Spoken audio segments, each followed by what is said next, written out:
3:00 pa lang, gumising na ng maaga. Hindi pa umaga, ang buwan pa lang nasa himpapawid.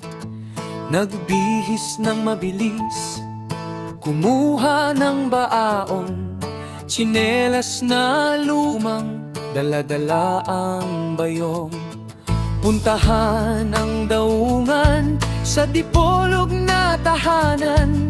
Si Jenny Santillan handang magbenta ng sariwang isda mula sa karagatan.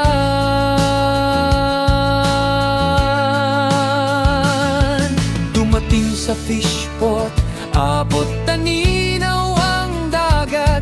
Mga bangkang pantubig dumarating na rin, kumuha ng isda mula sa mga mangingisda.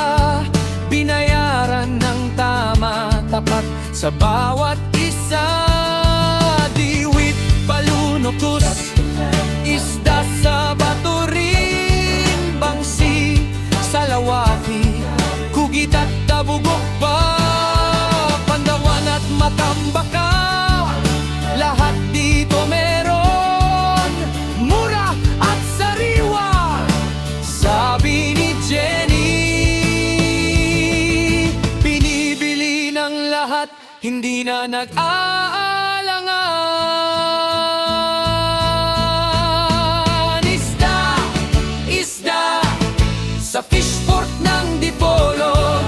Diwit, palunukus, sa batot, bangsi pa, salawaki, kugita, tabugok na rin, Pandawan at Matambaka.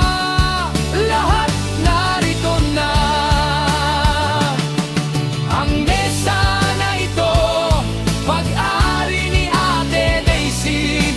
Bili na kay Jenny, baka maubusan ka pa. Umusbong na ang araw, mainit na ang sikat. Dami ng mamimili, hindi na mapigilan. Mga bata't matanda, dumarating lahat para sa kanilang ulam.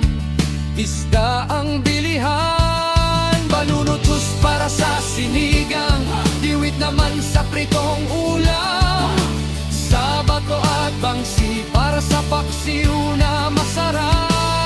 Salawaki hanggang Matambaka, lahat ay sariwa, inaayos ng maayos, bawat bili ay tumpak.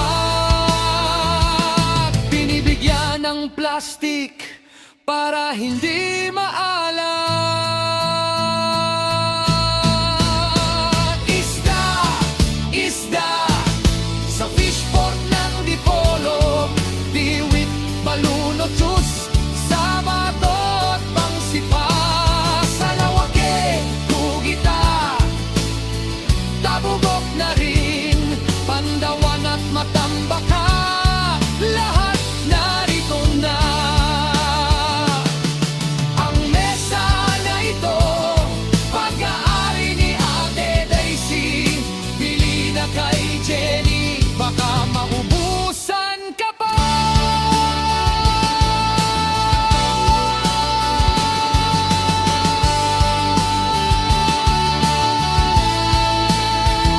Sa bawat 3:00 na paggising, sipag at tiyaga ang kanilang alay para sa pamilya at mga kaibigan.